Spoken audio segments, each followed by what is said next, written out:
तर्कशिरोहन सहदेव. मैताचं नाव आहे अरविंद राजेभाऊ खोपे. मी त्याचा भाऊ आहे.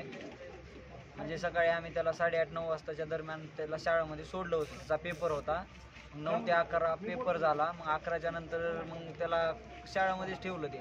मग 12-1 वाजता त्यानं फोन केला घरी त्याच्या आईला फोन करून म्हणला की आई माझं पोट दुखतंय.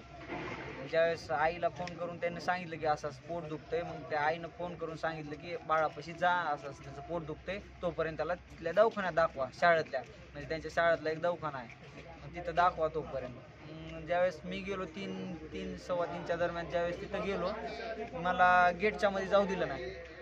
म्हणजे की तिथं मध्ये एंट्री देत नव्हते. तुम्ही थांबा म्हणले, आम्हीच बघतो त्यांना. मग त्यानं बघायला गेले. मग त्यावेळेस त्यांना भेटलाच नाही. मग त्यावेळेस मी मध्ये गेलो. मग त्या हॉस्टेलमध्ये हे इकडं तिकडं बघितलं का. मग त्यावेळेस त्यानं आम्हाला असं सांगतात की तुमचा विद्यार्थी पळून गेलाय तिथून. मग हे कधी सांगतात आम्हाला, त्यावेळेला झालं तर 4-5 वाजता. अगोदर सगळीकडे हुडकलो. 5 वाजता सांगतात की पळून गेलाय. आणि जे ते टेकाळे सर जे आहेत का तिथले ते इन्चार्ज, ते स्वतः म्हणतात की माझ्या डोळ्यासमोरून त्यानं पळून गेलाय, मी बघितलंय त्याला पळून गेलाय म्हणून. मग आता करायचं कसं म्हणलं की आम्हाला म्हणले की तुम्ही बस स्टँडला इकडं तिकडं हुडका, त्याला आजूबाजूच्या परिसरात इकडं तिकडं हुडका. काय आम्हाला जर कळालं तर तुम्हाला कळवू म्हणले. मग आम्हाला बस स्टँडकडे हे धाडले हुडकायला त्यांना. मग आम्हीच फोन करायचं की सर सापडला का नाही, इकडं तर आला नाही अजून, घरी बी गेला नाही. नाही म्हणले आम्हाला काय नाही कळालं, तुम्हालाच कळालं तर आम्हाला सांगा. मग डबल 6 वाजता शाळेवर गेलो. त्यावेळेस बी ते त्यांच्यासोबत कर्मचारी होते, त्यांच्या ह्याच्यावर ते म्हणले की नाही अजून आम्हाला काही कळालं नाही. आणि आम्ही शुअर आहेत म्हणले की त्यानं पळून गेला, आम्ही बघितलंय आमच्या डोळ्यानं. मग असं करीत करीत मग आम्हाला सांगितलं की तुम्ही परळीच्या रस्त्याने. आम्ही हुडकत गेलो तिकडं.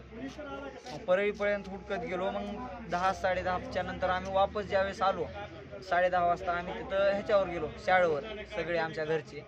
मग शाळेवर गेलो की त्या जी गेटला आहे का, मेन गेटला इतकी सिक्युरिटी दिली होती त्यांनी की याच्या अगोदर तेवढी सिक्युरिटी नसते नाईटच्या वेळेस. त्यानं जास्त सिक्युरिटी दिली.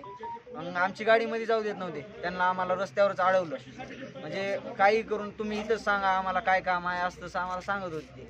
मग काहीतरी करून आम्ही ज्यावेळेस मध्ये गेलो, लगेच त्यांना गेटवरून फोन गेला की त्याचे नातेवाईक आलेत. मग ते रुग्णाची डेड बॉडी होती खाली रस्त्यावर टाकलेली आणि दारात गाडी लावलेली होती पांढऱ्या कलरची. गाडीचे दरवाजे उघडलेले होते. ती गाडी डेड बॉडी त्यांना त्या गाडीत टाकून हलवायचं होतं कुठेतरी. म्हणजे की याचा अर्थ हे पुरेपूर की आम्हाला असं दाखवायचं होतं की ते पळून गेलाय आणि तिकडच्या तिकडे त्याचा काहीतरी अपघात झालाय. म्हणजे त्यांना ह्याच्याबद्दल काहीच माहित नाही.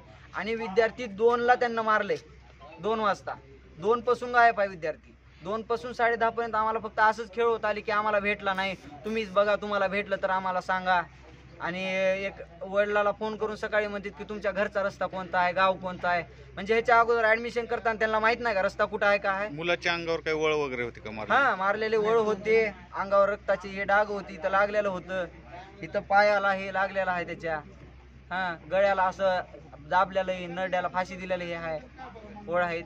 मग ज्यावेळेस आम्ही तिथं गेलो, मग त्यावेळेस जे कर्मचारी हे तिथलं स्टाफ होता का, त्यावेळेस त्यानं कुणीच नाही थांबला. आणि आम्हाला गेल्याच्या नंतरही कळालं नाही की मध्ये काय चालू आहे. आम्हाला गेटच्या मध्ये गेल्याच्या नंतर कळालं की त्याला फाशी द्या. त्यानं फोन केला आणि लगेच फोन कट केला, बंद केला, त्यानं गायब झाले. मुलाला फाशी घेतलंय त्यानं असं म्हणून फरार झाले. आणि त्या मुलाला तिथून खाली उचलून आम्हाला बघून त्या ऑफिसमध्ये टाकले त्यानं खाली, तसंच तसं टाकून बाहेरून कुंडी लावून फरार झाले. पोलीस स्टेशनला गेलो, पोलीस स्टेशनला गेलो, एक गुन्हा हे दाखवलंय आमचं फक्त. आणि काल संध्याकाळी म्हणजे काल दुपारी 2 वाजता घडलेली घटना आहे. अजूनही प्रशासनात म्हणजे त्यांचा जे संचालकाचा जे माणूस आहे का, अजूनही एकही तिथं आले नाही की काय झालंय कसं झालंय, कुणीच विचारायला आलेलं नाही अजून. कोणती शाळा आहे? स्वामी विवेकानंद JSPM संस्था आहे 5 नंबरला. आता काय करणार? आता पुढे पोस्टमॉर्टमला वगैरे तुम्ही आणलं आता बॉडी? आता स्कॅनिंग वगैरे केल्या. पोस्टमॉर्टम आम्ही बॉडी हातात घेणार नाहीत. त्याचं कारण म्हणजे की गुन्हेगाराला अजून अटक केलं नाही, एकही कर्मचाऱ्याला त्यानं अजूनही हजर केलं नाही समोर. म्हणजे कुठल्यालाच कोणत्याच माणसाला त्यानं हजर केलं नाही. ह्याचा पुरेपूर अर्थ आहे की त्यांनी दाबायचं बघते ते. आणि त्यांना फरार करण्याच्या मागे त्यांचाच हात आहे, संस्थेचाच हात आहे. जे मेन आहेत का अजित भैया हे सगळे त्यांचाच हात आहे, हे त्यांना पुरेपूर माहिती आहे. आणि ह्याच्यात मेन म्हणलं तर ती टेंकाळे सर जे आहेत त्याने हे म्हणजे की असं मुलाला असं मेंटली टॉर्चर करणं हे प्रकार चालू आहे. आणि हे आम्हीच नाही तर हॉस्टेलमधले प्रत्येक विद्यार्थी बोलायला तयार आहेत. त्यांना करतात मुलाला असं झाडाला बांधून हे असं नरड्यावर पाय देऊन मारायचा प्रकार चालू असताय तिथं.